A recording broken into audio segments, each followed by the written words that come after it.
Африкадагы сапардын башталышы.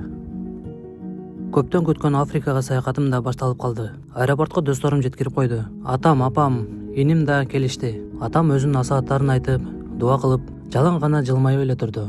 Ал эми алтындай болгон апакем көз карашы менен бүткүл мээримин төгүп турду. Алыскы жактарда бардык нерсени таап алсаң болот, бирок бул нерсени эмес. Бир тууганым, досторум менен коштошуп, бул сапардагы өнөктөшүм Алтынбек менен биринчи кадамдарыбыз башталды.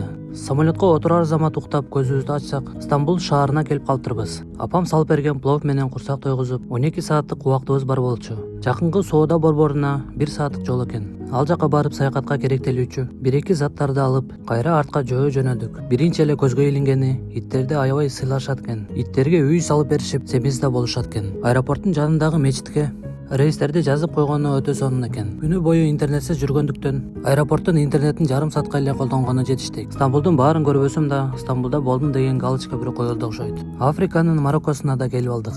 Түндө саат 12-де келгендиктен аэропорттун отелинде жатууга туура келди. Эртең менен эрте туруп, велосипедибизди бир топ жыйнадык. Аэропорттон биринчи жолу азыр чыгып атабыз. Сырткы көрүнүшү Алтынбек.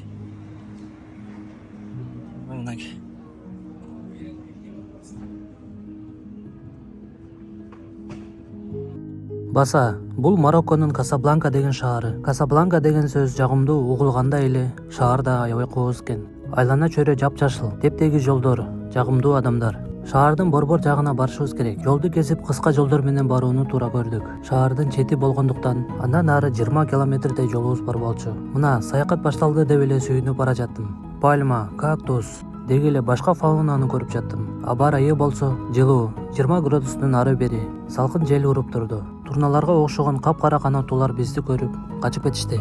Бул токойдо уйларды, малдарды багышат экен. Токойдон чыкканда шаар башталып, биринчи кафеге токтоп, эртең мененки түшкү тамакты бир жедик.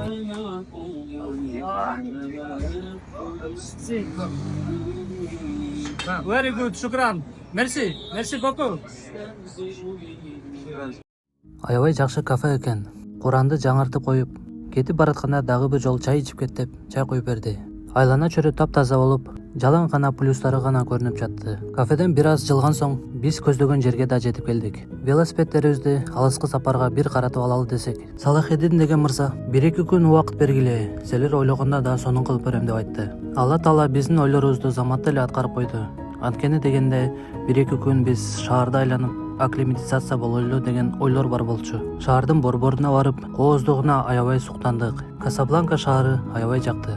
Учурду колдонуп, биздин саякатка демөөрчү болуп берген Новотех курулуш компаниясына чоң ыраазычылыгыбызды билдиребиз. Жалаң гана жөө жүрүп жаттык. Баса берип караңгы да кирип кетти. Кечки Касабланканы бир көрүп, Booking тиркемесинен отель брондоп, эс алууга кеттик. Мындан ары ар бир күнүмдү буйруса ушундай узун блог кылайын деп чечтим. Өз оюңуздарды жаза кетиңиздер. Көргөнүңүздөр үчүн чоң рахмат.